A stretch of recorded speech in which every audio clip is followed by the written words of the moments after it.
우리가 야고보서 4장 1절부터 10절 말씀을 읽었는데 어제 우리가 로마서 5장의 말씀 여호와 샬롬에 이어서 우리가 은혜로 믿음으로 말미암아 은혜에 들어감을 얻었으니 하나님과 화평을 누리자라고 샬롬의 말씀을 주시는데, 그 샬롬이 무엇이냐 봤더니 우리의 마음에 성령으로 말미암아 하나님의 사랑이 부어지는 것이다. 이렇게 한 5절에서 말씀하죠.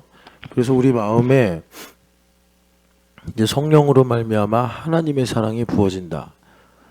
이게 이제 무슨 말이냐면 성령 충만이라는 말씀인데, 그런데 성령 하나님께서 내 안에 계시면서 하시는 일이 그리스도를 증언하는 거라고 그랬단 말이에요. 근데 예수님을 증언하면 하나님의 사랑이 무엇인지를 내가 깨닫게 되는데, 먼저는 우리가 참 세상의 풍조와 또 마귀의 관계가 있어서 참 이 하나님의 사랑이 내가 생각하는 사랑하고 많이 충돌되죠. 많이 충돌돼요. 그래서 일반적으로 사랑을, 그러니까 내가 감동을 받고 내가 뭔가 이제 다른 사람으로부터 돌봄을 받고 저 사람이 나를 위하는구나, 뭐 이렇게 좀 로맨틱한 느낌의 것을 사랑이다, 대부분 다 그렇게 생각하고, 그런 걸로 사랑을 말하면 되게 그 받아들이는 속도나 이해가 상당히 수월하고 빠르죠. 그래서 반대로 그런 게 내 기대만큼 충족이 안 되면 막 사랑을 안 해준다고 뭐 공격도 하고 난리를 치죠. 근데 이제 우리가 십자가나 또 성경 말씀을 가지고 하나님의 사랑이 뭔가를 생각하면 사랑은 그거랑 본질이 너무 다르다, 이걸 우리가 알게 됩니다.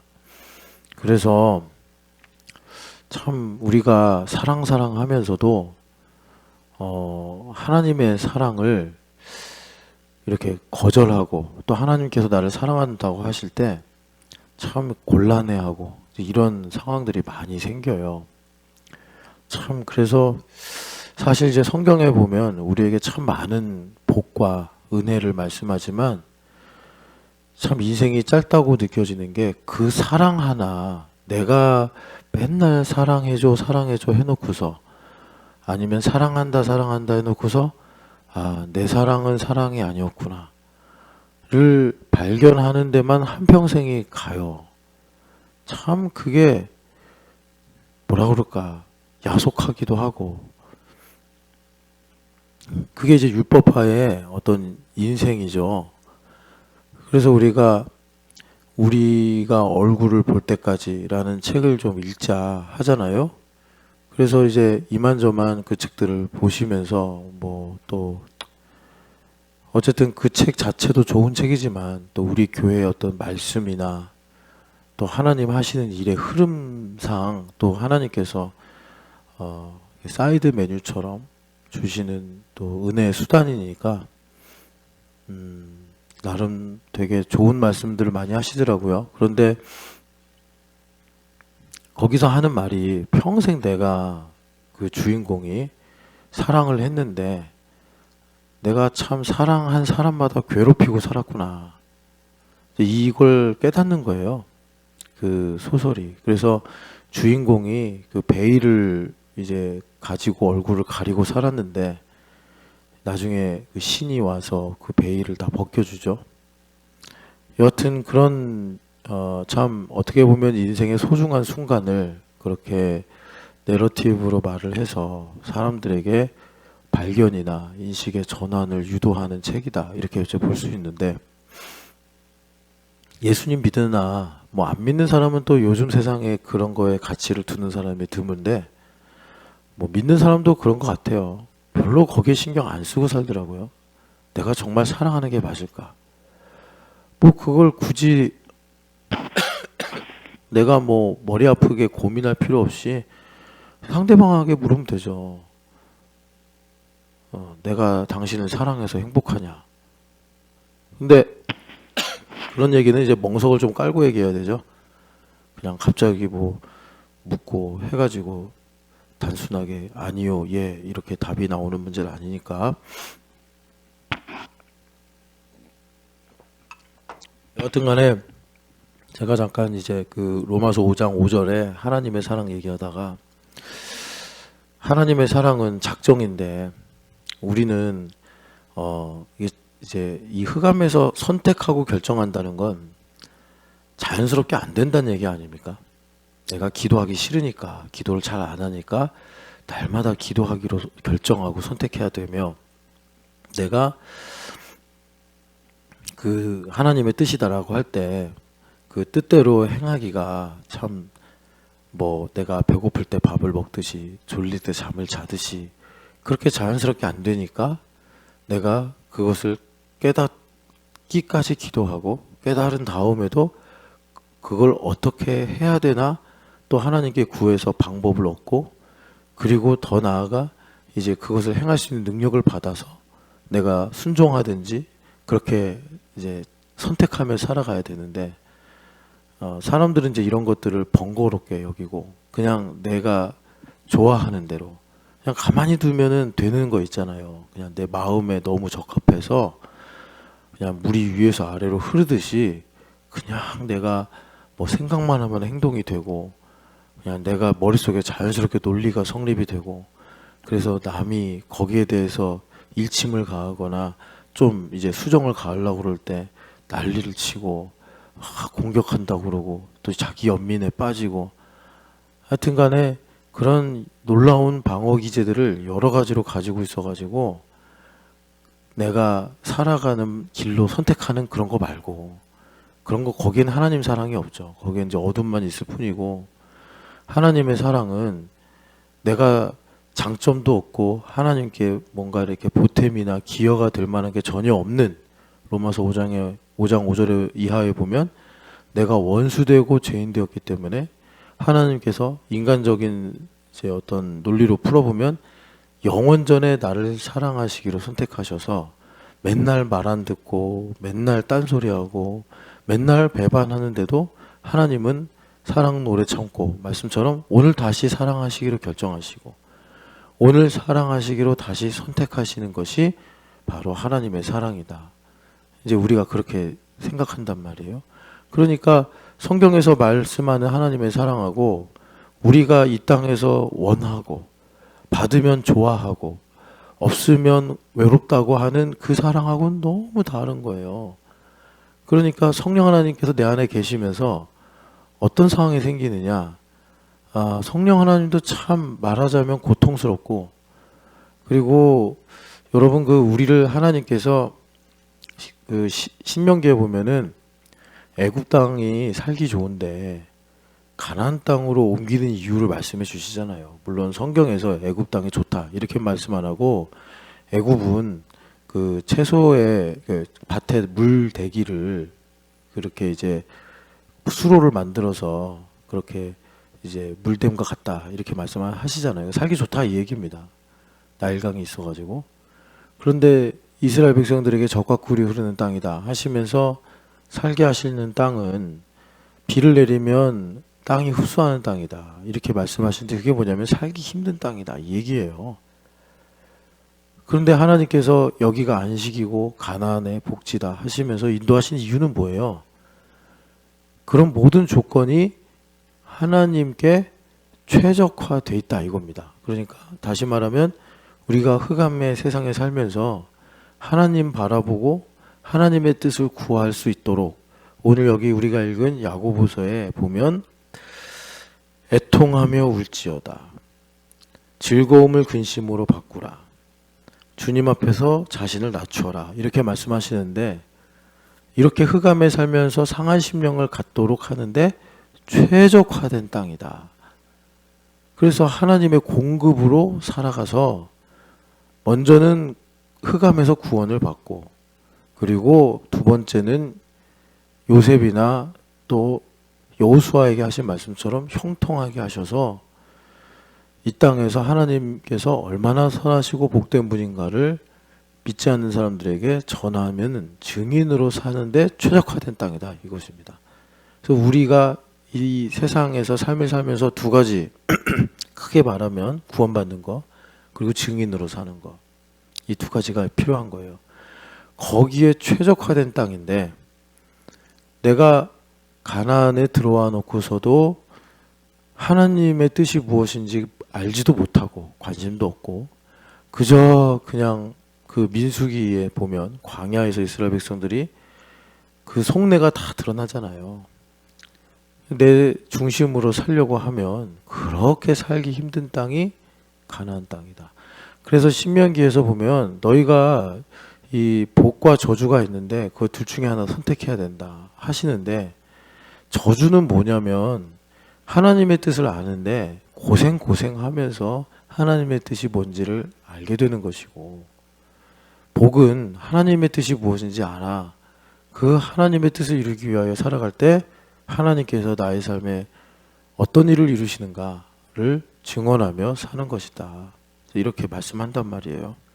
그러니까 이 사랑의 문제처럼 이제 총체적인 삶의 내용도 마찬가지라 우리가 하나님의 뜻을 구하고 살아야 되는데, 참 이 부분이 이제 각자 여러 가지 그 케이스 바이 케이스로 들어가면 좀 어려운 점이, 뭐 예수님을 믿은 지 얼마 안 된 사람은 믿은 지 얼마 안 됐기 때문에 뭐 하나님의 뜻이 무엇이고 은혜가 무엇이고 뭐 더 나아가서 하나님 왜 예물을 바치라 하시고 뭐 이런 내용들, 마치 바울 사도가 고린도 교회 갔더니 이 고린도 사람들이 난생 처음 예수님 듣고 난생 처음 또 구약 성경도 이야기도 듣게 되고, 그러니까는 바울 사도가 이렇게 볼 때 이 사람들에게 헌금 생활을 시킬 수가 없는 거예요. 이 사람들이 마치 그 고린도에 있던 신전에 돈을 내고 자기들이 원하는 것을 취하며 살았던 생활 방식이 아주 깊이 뿌리 내리고 있으니까 그들이 자원하는 마음으로 하나님께 말씀을 깨닫고 예물을 드릴 때까지 바울 사도가 자기가 텐트 메이킹을 하면서 이제 빌립보 교회에게 선교 헌금을 받아가지고 그렇게 고린도 교회 1년 반을 목회를 하신 거예요. 그러니까 예수님 믿은 지 얼마 안 된 사람은 그런 애로사항이 있고, 예수님을 오래 믿은 사람은 또 뭐가 애로사항이 있냐면, 이게 뭐 누구를 원망하고 탓하는 건 아닌데 다른 복음의 문제가 많이 들어와 있어서 하나님을 내 목적과 뜻을 이루는 수단으로 너무 오랫동안 길이 나 있는 거예요, 그 사람 마음속에.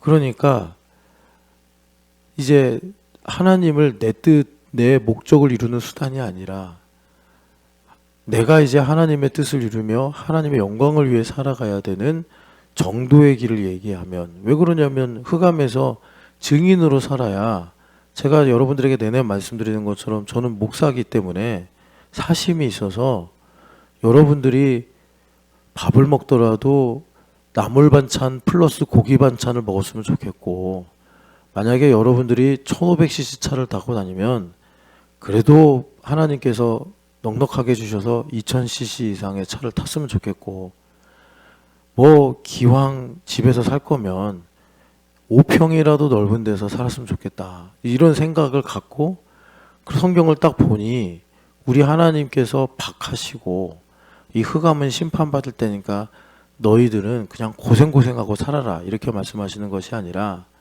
이 땅에서 사는 흑암의 백성들이 너희들이 사는 모양을 보고 그들의 기준과 가치를 가지고 하나님 선하신 분이구나, 아름다우신 분이구나 해서 돌아올 수 있도록 우리를 증인으로 세우시고자 하는 마음과 약속이 있다는 걸 제가 보고, 자 그러면 여러분 이제 우리가 앞으로 1, 2년만 살다가 천국 갈 거 아니니까 이제 앞으로 10년 뭐 길면 20, 30년 더 살 건데 우리가 그런 하나님의 약속을 믿고 증인으로 살면 얼마나 좋겠습니까 하면서 첫 단추가 뭐냐면, 내 뜻을 위해서 하나님을 사용하지 말고 하나님의 뜻을 위해서 나를 사용하여 주옵소서, 이렇게 순서를 바꿔보자 라고 말씀을 드리는데, 이게 한 번 잘못 난 길이 이게 고집이 엄청 세가지고 바뀌지를 않아요. 바뀌지를.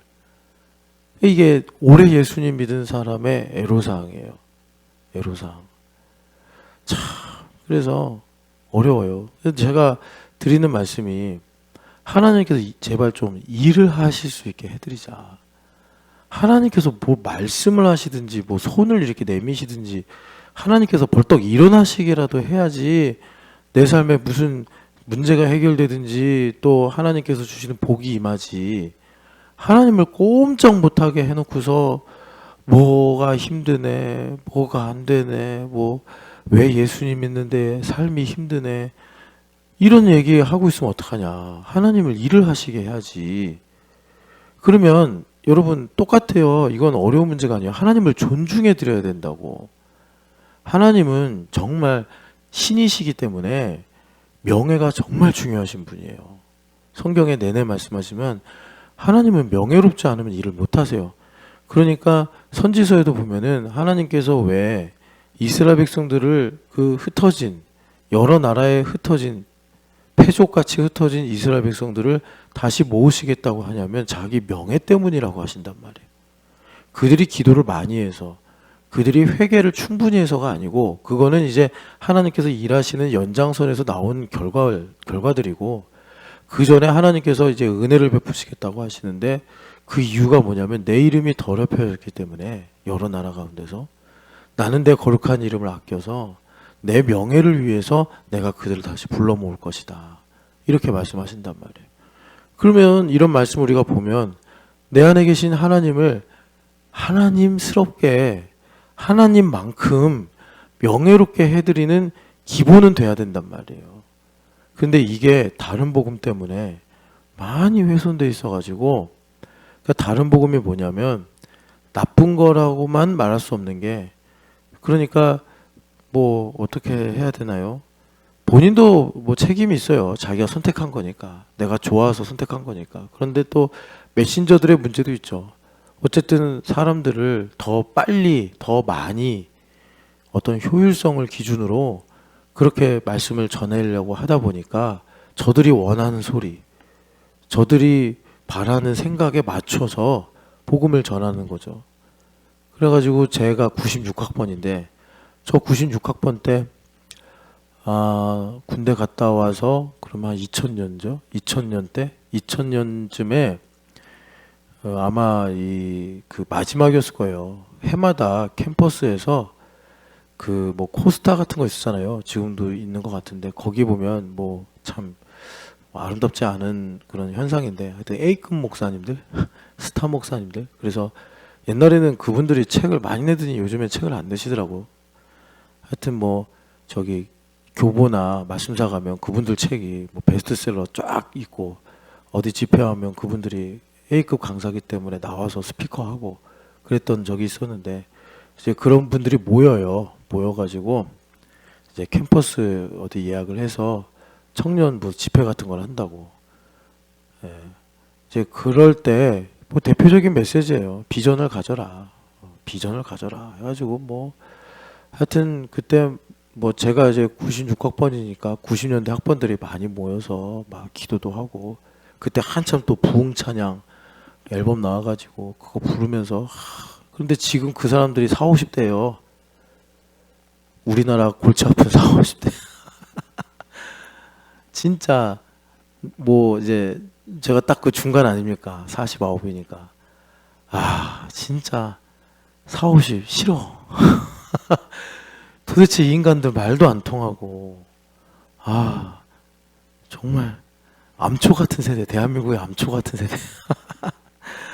뭐 이제 저를 기준으로 위로 있고 또 아래로도 계신데 진짜 우리 돌아봐야 돼요. 돌아봐야 돼.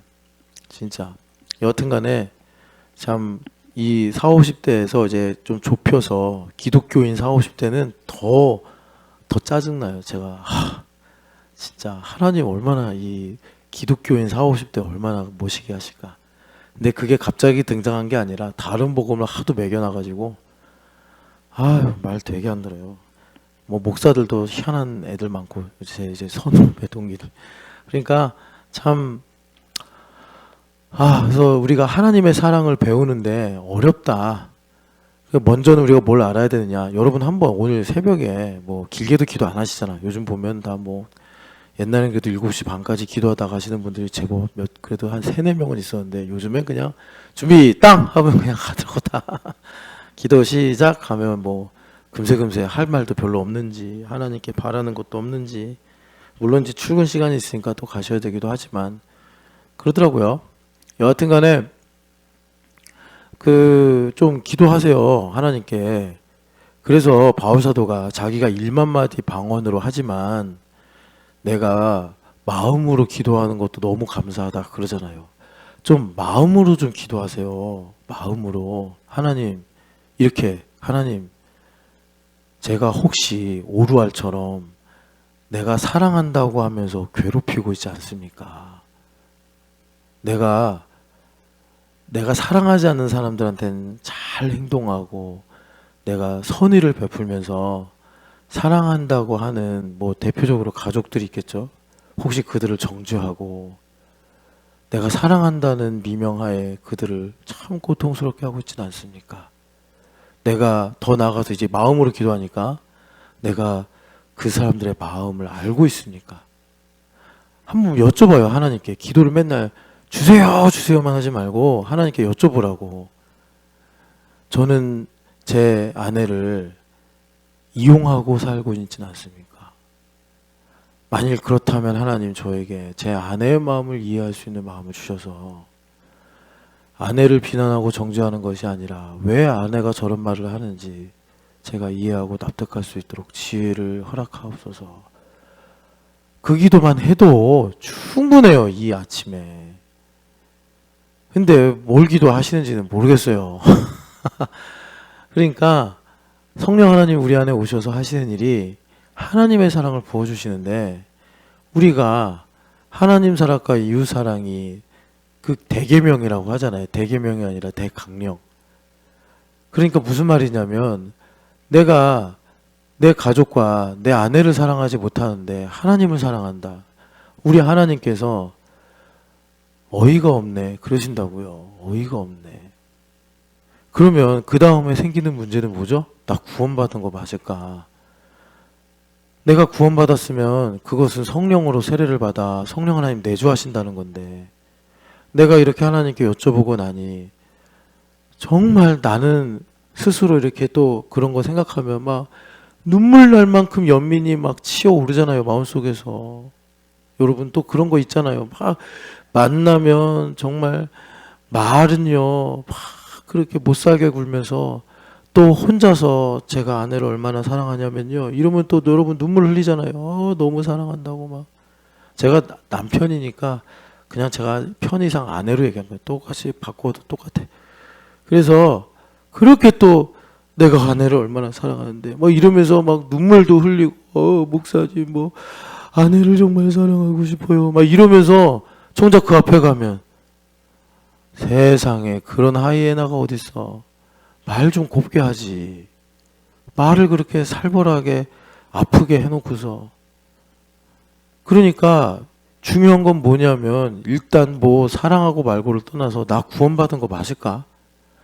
그래서 우리 교회가 말씀은 실상이다. 이 신앙 고백을 척추처럼 가지고 있는데 그런 신앙 고백이 나오는 연유가 내가 가지고 있는 믿음이라는 게 어쨌든 교회 나오고 직분도 있고 뭐 나름 경건생활 하니까 이런 믿음이라는 것이 정말 내가 믿음이 있는 건지 아니면 내가 어려서부터 아니면 내가 뭐 살면서 어떤 기적 같은 일을 경험해서 믿는다는 생각을 갖고 믿는 건지 우리가 생각을 해봐야 돼. 이거는요 그냥 여러분들한테 기분 좀 상하게 하려고 드리는 말씀이 아니라 구원의 문제는 그만큼 진지한 문제고 이거는 우리가 하나님 거룩하신 하나님을 날마다 배우고 살아갈 때 매일 점검해야 되는 문제예요. 그러니까 꼭 뭐 부부싸움을 하거나 내가 막 속이 뒤틀리는 일이 생겨서만이 아니고 이런 거예요. 이제 여러분 돈도 그렇고 이 부부관계도 그렇고 매우 율법적이거든요. 그러니까 아내가 보통 이제 그 부부라는 게 한마디로 요약하면 그래요. 별일도 아닌 것 같고 심기를 건들 수 있는 관계가 부부관계예요. 부부관계가 그런 거예요.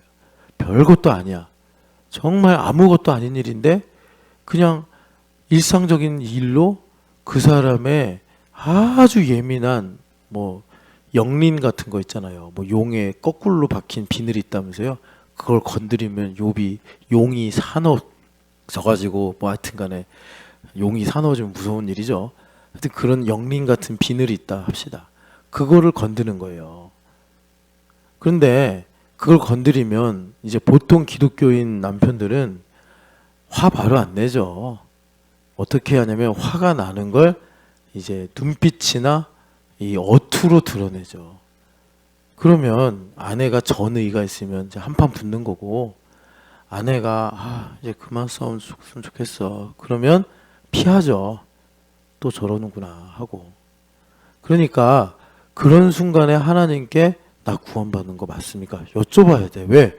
성령 하나님 계시면 그런 일이 생겼어. 만약에 우리가 이제 불완전한 인간이니까 생겼으면 여보 미안해. 내가 그렇게 말해서 또 그랬네. 미안해. 하고 싶은 말 계속해요. 이렇게 가든가, 아니면 하나님 앞에 가서 주님 정말 이것 때문에 제가 하나님께서 100이라는 은혜를 주시는데 100 중에 10도 제대로 내가 못 누리고 다 흘리고 삽니다. 이러는 거라고. 그러니까 여러분 부부가 아니더라도 뭐 교우들끼리도 그렇잖아요. 서로 이제 우리가 가까이 살다 보면 서로 이제 사역이나 뭐 또 삶을 나누다가 이만저만 얘기한다고. 그때 이거 우리 알아야 돼요. 구원받은 사람이면 내가 벌써 딱 말과 표정에서 예수님과 다름이 나타난다. 그러면 나 구원받은 거 맞을까? 주님께 여쭤봐야 돼요. 그리고 그럼 우리 주님은 의로우시고 미쁘시사 우리 애를 깨끗하게 하시고 건지시고 새롭게 하신다고 약속하시잖아요. 그런데 이제 그런 순간에 우리가 또 기독교인으로서의 쓸데없는 양식은 배워가지고 아닌 척, 괜찮은 척 이러고 이제 우리가 넘어가려고 한단 말이에요. 참 그래서 제가 오늘 새벽에 좀 서론과 같은 이야기를 길게 드렸는데, 우리 안에 하나님의 사랑으로 부어주신 성령 하나님께서 내주하시면서 참 성령 하나님께서 우리 안에서 일을 하시는데 애로사항이 이만저만이 아니다. 성령 하나님은 자유의 영이시고 생명의 영이시고 풍요의 영이신데, 내가 그 성령 하나님을 계속 이사야서 65장인가요? 거기 보면은 이스라엘 백성들이 그렇게 성령 하나님을 대적했다고 하지 않습니까? 그러니까 스데반 집사님이 목이 곧고 마음이 굳어 성령을 거스르는 자들아 이렇게 말씀하는 거예요. 이방인들한테 한 말씀이냐, 이방인들은 성령 하나님을 거스를 수도 없고 언약의 백성 안에서, 그러니까 우리로 말하면 교회 안에 있는 사람들이 성령을 거스르지 뭐 저기 나가서 불교 다니고 저기 나가서 다른 신을 믿는 사람들은 성령 하나님을 거스르지도 않아요. 그래서 성령 하나님께서 하나님의 사랑을 부어주시는데, 그 하나님의 사랑이 무엇인가 봤더니 하나님께서 창세전에 우리를 택하시고 하나님의 영광을 위하여 예정하신 바 하나님의 뜻을 알게 하시는 것이다. 그런데 참 이게 진짜 제가 과연 맞구나 라고 생각하는 것 중에 하나가, C.S. 루이스가 정확하게 언제 썼는지 모르겠어요. 제가 한번 그 책을 초판이 원서로 언제 출판됐는지를 확인해 봐야겠는데, C.S. 루이스 이분이 하여튼 1963년인가 그때 이제 돌아가셨으니까 뭐 노년에 그런 책을 쓰면서 왕성하게 활동했을 리는 없고, 은퇴 전에 자기가 교수로 있으면서 강의한 내용들을 모아가지고 책을 낸 거니 그 인간 폐지란 책이요. 거기에 보면은 이제 그분이 심각성을 드러내면서 이 교과서가 뭘 아이들에게 가르치고 있냐면, 인간이 가지고 있는 본성이라고 할 수 있는 장엄함에 대한 감각, 위대함에 대한 어떤 인간으로서의 공감대, 이거를 훼손하고 있다 지금. 그러면서 이렇게 아이들을 가르치면 이 아이들이 어떻게 되는가. 그래서 그 요즘에 그 자율주행이 이슈잖아요. 자율주행 택시. 그러면 일단 택시비가 엄청 싸진다.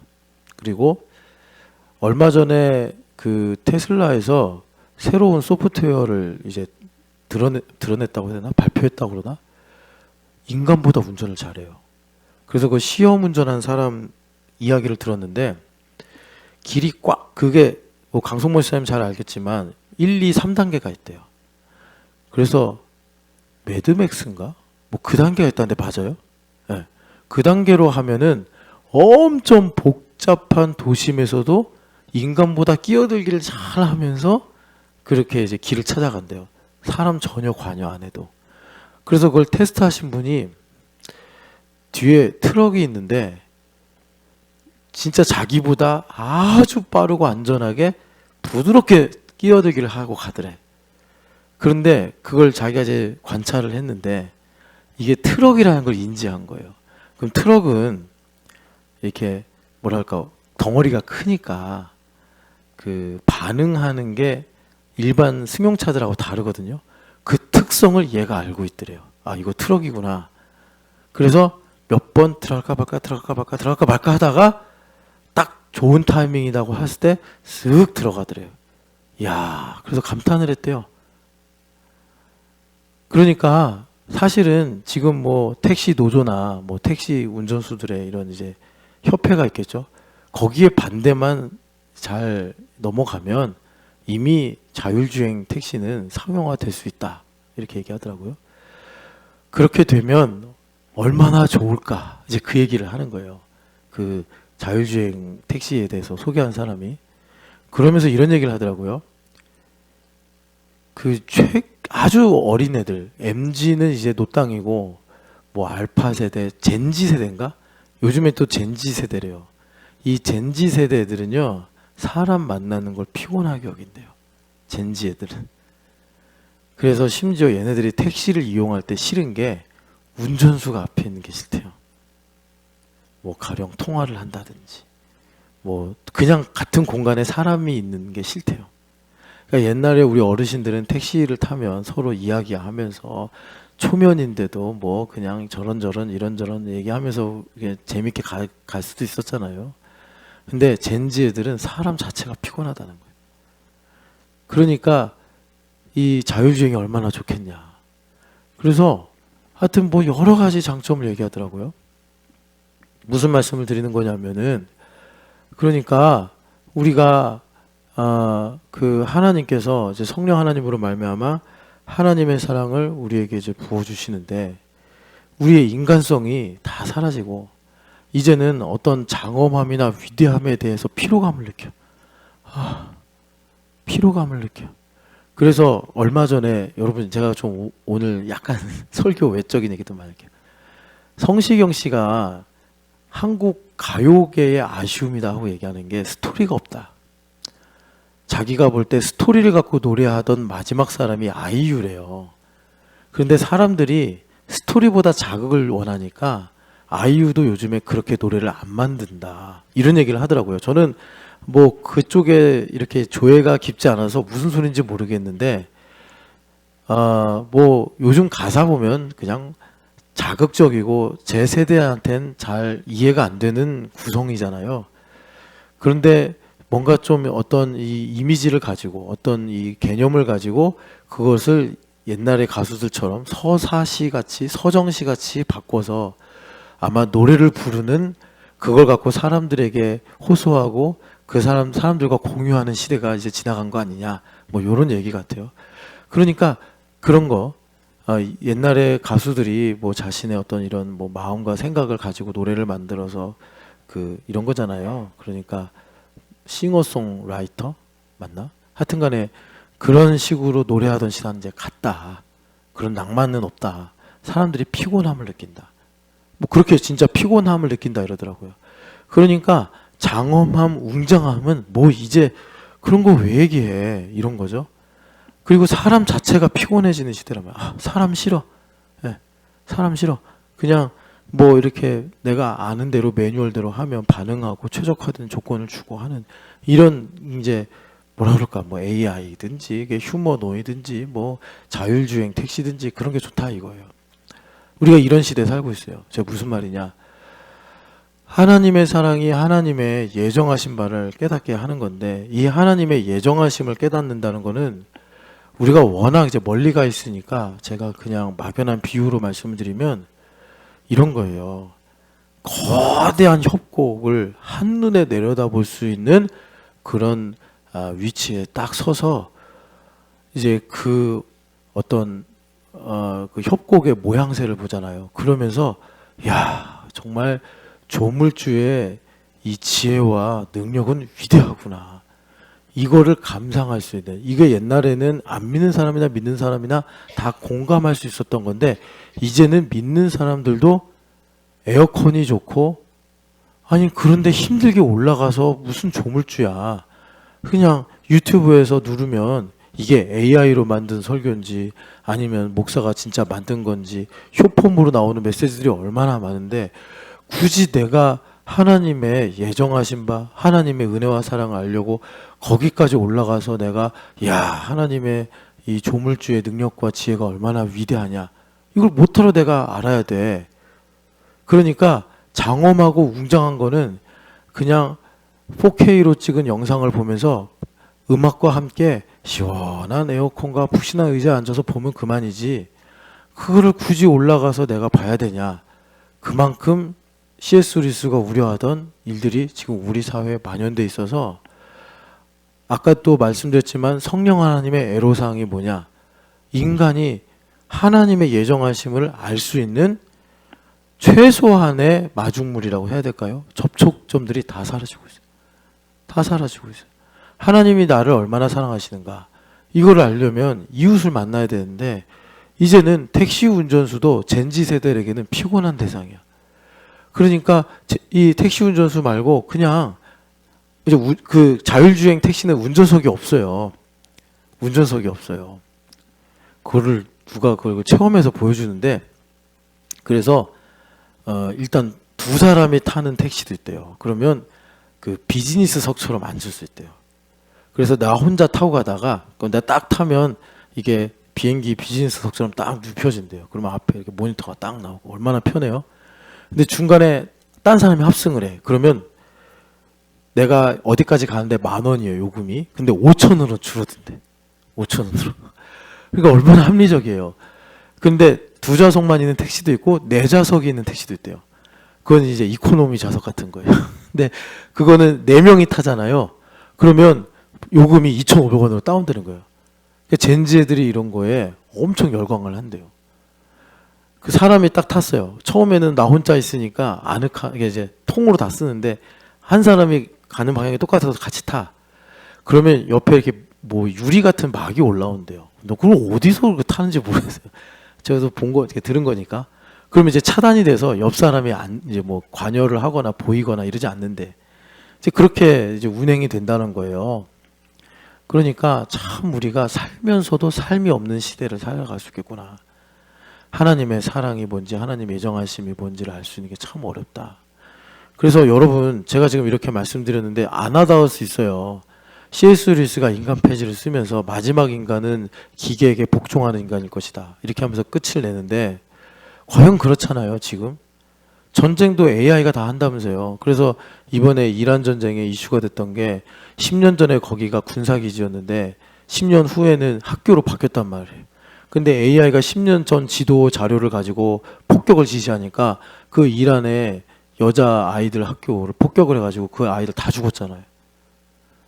AI가 이제 전쟁을 진두지휘하는 세상을 우리가 지금 보고 있단 말이에요. 그래서 우크라이나 전쟁 때도 무서운 게, 여러분 가끔 그 2차 세계대전이나 이런 옛날 영화를 소재로 하는 거 보면 독일인과 미국인이 총불을 들이대다가 너 어디 지방 출신이야, 이런 거 영화에 있어요. 실제로 있었으니까. 내가 지금 독일군인데 난 사실 미국의 어디 출신인데 우리 아버지가 독일인이라서 이렇게 참전한 거야. 뭐 하여튼 이런 식으로 대화하면서 서로 살려주고 서로 이해하고 이런 게 있단 말이에요. 전쟁 중인데도. 근데 드론은 무서운 게 한 번 표적을 딱 발견하면 끝까지 쫓아오는 거예요. 그래서 우크라이나 병사가 막 도망가는 그 영상도 있고, 러시아 병사가 항복을 이렇게 표했는데도 드론이 가서 죽이는 것도 있고 그렇잖아요. 그러니까 이미 임계점은 넘어가서 인간을 기계가 컨트롤하고 지배하는 거는 어느 정도 기술적으로 다 확보가 되어 있는 거라. 참 그래 이제 그 누굽니까 C.S. 루이스가 그렇게 그걸 우려했는데 이제 우리가 그런 시대를 진짜 보고 있단 말이에요. 이제 그게 무섭다는 게 아니라 정말 심각한 거는 우리가 하나님의 예정하심을 발견하지 못한다. 그래서 하나님의 예정하심을 본다는 건 내 인생의 그 소청 같은 그 위치 팔분응선에서 신선대나 그 천불동 계곡을 보는 거예요. 그거 저는 이제 뭐 그랜드 캐년 같은 데는 안 가봤는데 거기랑 다른 아름다움과 웅장함이 있다고 하더라고요. 보면 느껴요. 근데 이런 수고, 이런 이해를 현대인들은 그냥 4K로 만든 영상을 딱 뭐 모니터 좋은 거 하나 큰 거 사가지고 그러네 참 아름답네 드론으로 촬영하면 더 느낌이 실감되잖아요. 이제 그런 걸 더 추구하는 세대라. 그러니까 우리가 하나님의 예정하심을 본다는 건 내 삶에서 하나님의 크심 이거 하나라도 하나님의 그 이제 그 신선대 가면 바위들이 이게 화강암 바위들이라서 기암괴석이 어마어마하거든요. 거기 가면 이건 조각가가 와서 깎아도 그렇게 못 만들어. 그런 아름다운 기암괴석들이 쫙 깔려 있는 거예요. 뭐 금강산 가면 더하다고 하지만 우리 이제 설악산에서 만족을 해야 되는데 그걸 보면서 나의 삶 또한 하나님께서 그 섭리의 바람과 비와 뭐 여름과 겨울을 반복하게 하시면서 이렇게 하나님의 예정하심을 이루어 가시는구나. 하나님은 정말 크시고 하나님은 웅장하시고 장엄하시고 더 나아가서 거룩하시고 영원하시며 전능하시고 이걸 우리가 봐야 되는데 그걸 볼 수 있는 감각이 많이 사라져 버렸다. 그냥 당장 도파민이 분출되고 당장 내가 그래서 뭐 그런 기암괴석보다 그런 하나님께서 손수 만드신 자연보다 인간들이 세운 빌딩 숲 인간들이 그렇게 멋있게 만든 아파트 숲이 더 우리에게 아늑하고 더 친근하게 느껴지는 게 이제 우리의 지금 현주소라. 그러니까 정말 위기예요 이게. 그래서 이렇게 말씀드려도 이해가 좀 부족할 수 있고 실감이 안 될 것 같아서 제가 대표적인 현대인의 증상을 말씀드리면 원래 고난이 오잖아요. 그러면 바울 사도가 아니 베드로 사도가 말씀하신 게 우리 썩지 아니할 씨로 거듭났다 그러죠. 그러면 고난이 오잖아요. 그럼 고난이 제가 지금 여기 이제 성경 구절을 우리 다 같이 찾아보면 좋은데 지금 시간이 없어서 어떻게 될지 모르겠지만 여튼간에 고난이 오면 이 고난이 기회가 있어요. 그래서 더 기도하고 더 하나님을 찾게 돼. 고난이 오면 썩지 아니할 씨가 마음에 있는 사람은. 그래서 그 고난 가운데 팔분응선 올라가듯이 힘들고 어려운 가운데 나의 인생에 하나님께서 베푸신 예정하신 바를 깨닫고 발견하는데 8분응선 가기 전에 한 희운각 정도 되면 한 6분응선 그 정도 될 거예요. 그쯤에 왜 나를 여기 데려왔냐 이렇게 힘든데 왜 내 인생에 답이 없냐 이러면서 안 올라가요. 못 올라가.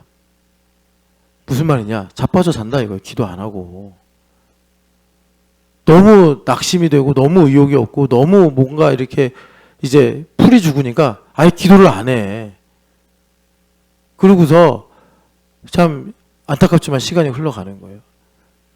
그 고지를 가야지 6분선 넘어가서 8분선까지 가야지 그게 보이는데 지금 인생 얘기하는 겁니다. 등산 얘기하는 게 아니고. 그래야지 하나님의 예배하심 이런 거구나 알고서 하나님의 영광이 무엇인지도 내가 보게 됐는데 이게 참 어렵다. 강제로 안 되거든요. 강제로 안 돼. 근데 시간은 야속하게 가. 시간은 야속하게 가. 그래서 여러분 솔직히 말해서 60 넘어서 우리가 무슨 힘이 있습니까? 무슨 새로운 일을 해요. 그럼 그때 가서는요. 사랑한 게 사랑이 아니었구나. 이거 이제 느끼고 사는 거예요. 헛되고 모든 것이 헛되도다. 그냥 거기서 그거 발견하고 하나님의 이제 마지막 나에게 주시는 시간들을 보내고 사는 거죠. 그래서 여러분 그 하나님의 사랑은 뭐냐? 하나님의 사랑은 하나님께서 나를 위해 예비하신 것을 발견하는 것인데 이 예비하신 것을 발견하고 살아가는 것이 부활신앙이에요. 그래서 여기 보면은 여기 야고보 선생님이 성령 하나님께서 시기하게까지 우리를 사모하신다잖아요. 사모하신다는 게 뭐냐면 long for wid라고 해야 되나? 하여튼 그 강력한 갈망, strong desire, 강력한 갈망을 가지고 우리를 사랑하시는 것을 여기 시기하까지 사모하신다. 이러시는 거예요. 그러니까 무슨 말이냐면 성령 하나님께서 우리에게 부활 생명으로 오셔서 우리로, 그러니까 예수님께서 계시록에 보면은 우리를 왕과 제사장으로 하나님께 들으셨다 그러잖아요. 왕이라고 안 하고 나라라고 하시는데 그 왕이나 나라나 똑같아. 나라와 제사장으로 우리를 들으셨다. 그래서 우리가 세세토록 왕노릇하리라. 이걸 성령 하나님께서 이루시는 거예요. 그게 뭐냐면 우리가 예수님의 부활을 믿음으로 부활에 참여하여 내가 부활신앙으로 살아가는 건데, 이걸 이루시는데 얼마나 성령 하나님께서 갈망하시냐면, 우리도 갈망이 있지만 하나님께서 부족하신 것이 없는 완전하신 하나님께서 갈망하신다 그러면 그거는 누구도 막을 수 없는 갈망 아니겠습니까? 근데 그 갈망을 가지고 내 안에 오셔서 그걸 이루어내기를 원하시는데, 내가 가나안 땅에서 하나님의 뜻을 모르면 그 성령 하나님의 갈망 때문에 신명기의 말씀대로 저주 가운데 산다고. 그 저주가 뭐냐? 그 till we have faces에서 말하는, 내가 사랑한다고 그러면서 바르디아를 밤새 잠도 못 자게 하고 고생만 시키듯이 내가 사랑한다고 그러면서 사랑하는 게 아니었네. 나는 빨대 꽂고 쪽쪽 빨아먹었네. 이렇게 되는 거예요. 뭐 부부만이 아니에요. 여러분 부모도 마찬가지예요. 부모도 정말 비참한 거 얘기해 드릴까요? 평생 부모를 원망하고 살아. 나중에 부모님 영정 앞에 가면 진짜 제대로 된 인간이면 정말 우리가 가난해도 인간으로는 살아야 될 거 아니에요. 내가 능력이 없어도 인간으로 사는 건 포기하지 말아야 될 거 아니에요. 부모님 영정 앞에 가서 운다고 울어. 너무 개탄스러워서 부모님께 따뜻한 말 한마디도 못했고, 그런 거에 대해서 내가 그렇게 똑똑해서 부모보다 잘난 줄 알았는데, 나는 잘 산 줄 알고 부모보다 잘 사는 줄 알고 그렇게 뻐기고 살았는데, 부모님 영정 앞에 딱 가니까 진짜 내가 몰라도 너무 모르고 살았구나. 아니 여러분, 이건 교회에서가 아니라 세상에서도 그걸 호소해요. 우리들의 블루스인가? 얼마 전에 노희경 작가가 쓴 그거 봐봐요. 다 그런 얘기하고 있잖아요. 내가 사랑한다고 하면서 사랑하지 못하고 살았구나. 세상 사람들도 그런 거 보면서 깨달아가지고, 야 정말 내가 함부로 살면 안 되겠다 그러는데, 우리 예수님 믿는 사람들이 그런 삶을 살면 안 되지. 알고 살아야 될 거 아니에요. 알고 뭐가 인생인지는 알고. 그러니까 무슨 말씀이냐면, 우리가 그래서 성령 하나님께서 하나님의 예정하신 바를 이루시려고 우리 가운데 오셔서 부활 생명, 썩지도 않아. 부활 생명은 다음도 없단 말이에요. 근데 그분을 모시고 내가 썩어진 생명으로 살잖아요. 그러면 이 가나안의 삶이 저주라니까요. 우리가 구약 성경을 왜 그렇게 봅니까? 그 기록을 보는 거 아니에요. 그 기록을. 그래서 우리가 복되고 형통한 삶, 우리 하나님께서 얼마나 복을 주기 원하시는지, 나가도 복을 받고 들어와도 복을 받고 심지어 네 밥그릇도 복을 받는다라고 말씀하셨는데, 왜 그 복을 선택을 안 하고 계속해서 우리가 참 박복한 삶을 살려고 애쓰냐. 이제 이거죠. 성경에서 하시는 말씀이. 그래서 여러분이 이 성령 하나님의 이 강력한 갈망을 우리는 외면할 수가 없어요. 외면할 수 없고, 성령 하나님께서 우리 안에 오셔서 이 갈망을 가지고, 여기 8절부터 10절까지 아까 잠깐 인용을 했는데, 하나님을 가까이 하라, 애통하며 울지어다, 즐거움을 근심으로 바꿔라. 이 말은 뭐냐면 정말 우리가 이런 것들을 율법적으로 지키라는 게 아니에요. 그럼 우리 정서에 반하잖아요. 여러분 웃지도 말고, 여러분 맨날 걱정하고 찌질하게 살아라, 이런 말씀이 아니고, 이 말씀은 뭐냐면, 신령한 사람은 모든 것을 판단하나 아무에게도 판단을 받지 아니한다. 그 말씀 고린도전서 2장 15절 말씀하고 같은 맥락인데, 뭐냐, 나를 무의식까지 깊이 성찰해서 고린도전서 2장 14절에 말씀하는 것처럼 현상 이면의 것을 꿰뚫고 살아라, 이거예요. 그래서 제가 하나만 말씀을 드릴게요. 저기 같이 읽어봅시다. 이사야서 52장을 한번 보세요. 이사야서 52장을 보면은 사실 이제 53장으로 이렇게 나눠지는 것이 있는데, 사실 맥락으로는 이 고난받는 종에 관한 말씀이, 그러니까 예수님의 고난에 관한 말씀이 52장 13절부터 시작이 돼요. 같이 읽어보겠습니다. 13절부터 15절까지. 보라, 내 종이 형통하리니 받들어 높이 들려서 지극히 존귀하게 되리라. 전에는 그의 모양이 타인보다 상하였고 그의 모습이 사람들보다 상하였으므로 많은 사람이 그에 대하여 놀랐거니와 그가 나라들을 놀라게 할 것이며 왕들은 그로 말미암아 그들의 입을 봉하리니 이는 그들이 아직 그들에게 전파되지 아니한 것을 볼 것이요 아직 듣지 못한 것을 깨달을 것임이라. 아멘. 그러니까 여러분, 하나님의 사랑이 뭐라고요? 눈으로 보아도 보지 못하며 귀로 들어도 듣지 못하는 하나님의 감추어진 예정하신 바를 아는 거라고 그랬어요.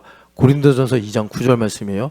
그런데 고린도전서 2장 9절 말씀은 바울 사도는 율법 전문가잖아요. 율법 달달달 외우고 사셨을 뿐인데 이분이 그렇게 율법을 다 알고 있으니까 그 예정에 관한 모든 구약의 말씀들이 그러니까 하나가 돼서 인용이 된 게 2장 9절이에요. 그러니까 2장 9절을 시작하시면서 고린도전서 2장 9절 보면 기록되었으되 이렇게 시작하잖아요. 그러나 그렇게 똑같이 기록된 성경은 어디에도 없어요. 그럼 무슨 말이냐? 예레미야서에서, 이사야서에서 이렇게 여러 구절들을 바울 사도가 다 암송하듯이 묵상하고 계시니까 그것이 그날 바울 사도의 인격을 통해서 한마디로 딱 이렇게 이제 기록이 된 거예요.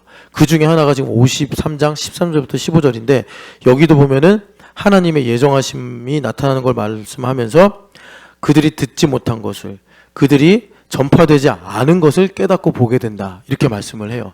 우리 인생에 영적으로 보면서 본질을 꿰뚫을 수 있는 이 믿음의 눈이 열리니까 이제 하나님의 예정하신 바가 무엇인지를 깨달아 그것을 알게 되면 여러분, 제가 정말 많은 걸 말씀드리고 싶어요. 왜냐하면 제 삶에서도 하나님께서 지금 막 소용돌이를 일으키시면서 일을 하시거든요. 여러분. 그래가지고 저도 진짜 여러분들에게 내 이 증거들을 보여드리면서 말씀드리고 싶은데 그걸 뭐 또 설교로 말할 필요가 있나요? 그러니까 여러분 제발 좀 제 마음 좀 가져가세요. 그래서 하나님께서 정말 뜨거운 열심으로 일을 하기 원하시는데 그러니까 무슨 말이냐면 여러분 만약에 10시간을 일해서 뭔가를 성취해 율법적으로 그럼 우리도 10시간 일해야 돼요. 예수님 믿는 사람 대충 대여섯 시간 일해가지고 하나님 은혜 받아서 10시간 일한 사람 따라잡아가지고 이 땅에서 내가 하나님의 일을 한다. 꿈 깨야 돼요. 꿈 깨야 돼. 10시간 일을 해야 된다고. 근데 10시간 일을 하면 뭐가 문제예요? 자기의가 생긴다는 게 문제예요. 자기의가 생긴다는 게. 그리고 율법에서는 선택과 집중이 있잖아요. 그러니까 내가 10시간 일을 하려고 한 가지 일을 하면 나머지는 포기를 해야 되는 거예요. 그런 문제가 생기죠. 그래서 우리 하나님께서 어떻게 10시간 일을 하게 하시죠? 하나님의 지혜와 하나님의 능력이 임하게 해서 이사야서 40장처럼 하나님의 열심과 하나님의 지혜가 임해서 하나님은 피곤하시지도 않고 하나님은 다함도 없으시고 하나님은 졸지도 않으시는 그분께서 땅끝까지 창조하신 그분께서 나의 마음에 하나님의 지혜와 능력을 부어주셔가지고 종일 달려도 피곤하지 아니하고 심지어 다른 박질을 해도 곤비치 않대. 얼마 전에 2시간 벽을 깼잖아요. 케냐 사람이에요? 네, 케냐 사람. 2시간 벽을 깼어요. 여러분 뭐 관심이 없으신가? 그런데 우리는 1시간 벽도 깰 수 있는 거예요. 제가 지금 막 과장해서 말하는 게 아니라 핵심은 뭐냐? 하나님의 열심으로 하나님의 지혜로 달리면 그렇다 이 말입니다. 왜? 곤비치 않고 피곤하지 않으니까.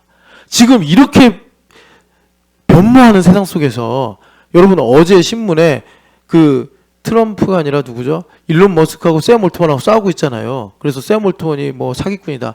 지금 그 사람이 80억 달러인가 180억 달러인가 투자받았는데 그거 다 날리게 생겼다면서요.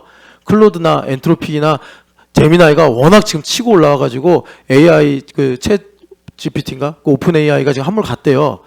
이렇게 한순간에 뒤집히는 세상 속에서 여러분 우리가 하나님의 지혜와 능력으로 살아야 된다고. 그래서 지금 주님께서 우리에게 말씀하신 것이 하나님의 예정을 이제 보게 된다는 말씀인데 15절에 보면 그래서 나라들이 놀라게 되고 왕들이 놀라서 유구무원이 된다는 거예요. 우리에게 하나님께서 이런 삶을 살게 하기를 원하시는데 그런데 그게 어떻게 돼요? 여기 보면 13절에 내 정이 형통하리니 그런데 여러분 직역을 하는 거를 각주로 달았는데 지혜롭게 하리니 이게 뭐냐면 deal prudently예요. 그러니까 그가 아주 뭐 그냥 영악하게 행동하리니 근데 영악하게 행동하리니로 번역하면 안 되고 deal prudently 뭐냐면 하나님의 뜻을 깨닫고 보이는 대로 판단하고 행동하지 않고 그 보이지 않는 것을 축으로 해서 행동하니까 예수님은 당장에 고난당하시고 버림받는 것 같았으나 오히려 그가 높이 들리고 존귀하게 되는 삶을 살았다. 왜 이렇게 하신 거죠? 우리에게 오셔서 나와 하나가 되셔서 이걸 내 삶에 주셔가지고 나의 삶에 고난이 있잖아요, 여러분. 저는 그래서 우리 교회 성도들하고 개인적으로 만나면 당신은 엄청난 하나님의 축복과 능력을 매장하고 있는 삶입니다. 자, 이렇게 많이 얘기해요.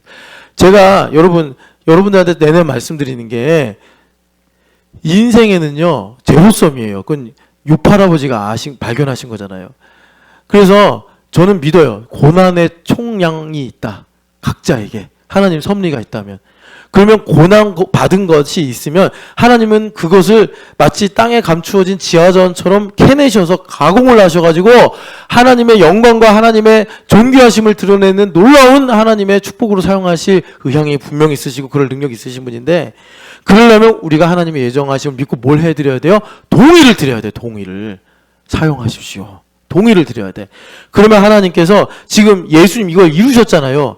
그는 상하였고 그는 여기 보면은 또 상하였다 이렇게 나오는구나. 상하였는데 그 우리의 고난을 가져가셔서 그런 거예요. 그런데 그것으로 인해서 하나님의 뜻이 이루어짐으로 예수님은 높임을 받으셨고 존귀하게 되셨다. 이걸 예수님께서 나의 삶에 오셔가지고 나의 삶에서 하나님의 예정하심이 무엇인지를 드러내셔서 내 눈물을 샘물골짜기로 바꿔주시고 내 상처를 하나님의 축복으로 바꿔주셔서 요셉이 한 말씀처럼 형들이 나를 해하고자 나를 팔았고 나를 이렇게 고통스럽게 했지만 선하신 하나님께서 그거를 바꾸셔서 오늘 이 일을 구원의 여러 가지 일들로 나에게 이루셨습니다. 걱정하지 마세요. 이런 말씀 하잖아요.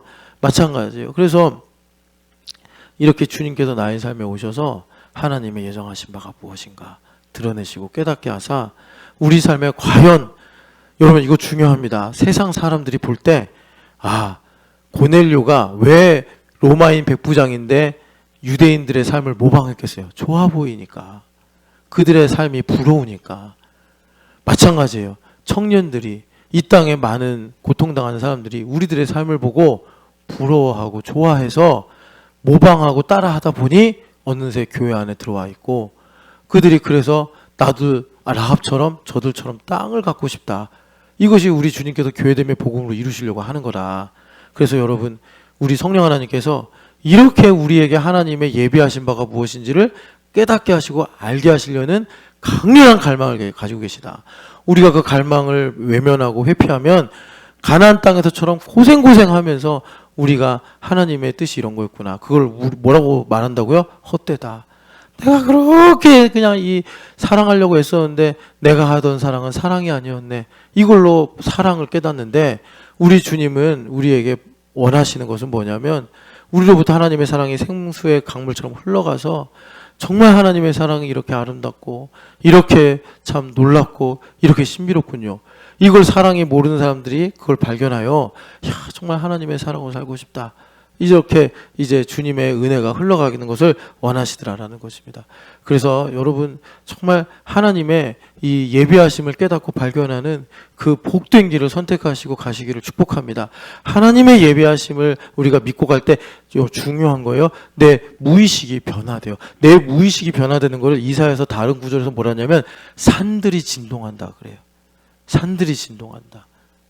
그러니까 진짜 내 인생에 율법적으로 산들이 진동하는 날이 와서 여러분 하나님의 권능이 이렇게 크구나 그렇게 가지 마시고 내 마음이 진동을 하고 내 마음 속에서 하나님께서 역사하셔서 나의 삶에 정말 이 하나님께서 천지가 새로워지듯이, 주님 그러시잖아요. 하늘과 땅이 새로워지리라.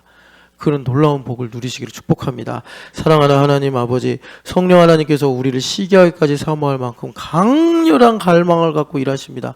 그래서 하나님, 저는 참 하나님께 하나님 그 길을 또 가야 됩니까 하더라도 주님의 영광을 위해서 가야 한다고 밀어넣으시는데 이것이 과연 하나님의 은혜고 사랑임을 고백합니다. 하나님, 우리 신촌역교 형제와 자매들도 그 가나안 땅 요단강을 건너가서 하나님께서 우리에게 주시마 약속하신 그 놀라운 하나님의 약속들을 눈으로 보고 만지고 하나님 아버지 입술로 노래하며 전할 수 있는 복된 삶을 살게 하여 주시옵소서. 그래서 하나님 아버지, 오늘 딱 한 구절밖에 못 봤지만 내 종이 형통하리니 내 종이 지혜롭게 행하리니 보이는 대로 행하지 아니하고 하나님 약속의 말씀을 믿고 가니 내가 그를 존귀하게 하였고 그를 내가 만민 가운데 높이게 하였다. 높아지게 하였다 하신 말씀처럼 나의 삶에 이 말씀이 그리스도의 이름으로 이루어져서 하나님의 예정하심을 깨닫고 볼 수 있도록 은혜 더하여 주시옵소서. 그래서 참으로 하나님 아버지 내가 짧은 사랑, 단편적인 사랑이 아니라 하나님의 영원한 사랑이 나에게 흘러들어와 이 사랑이 내가 사랑하는 가족, 부모와 형제와 또 하나님 나의 가족들에게 흘러가며 하나님 그로서 하나님의 놀라운 일들이 나타날 수 있도록 복을 내려 주시옵소서. 부활하신 예수님의 이름으로 기도합니다. 아멘.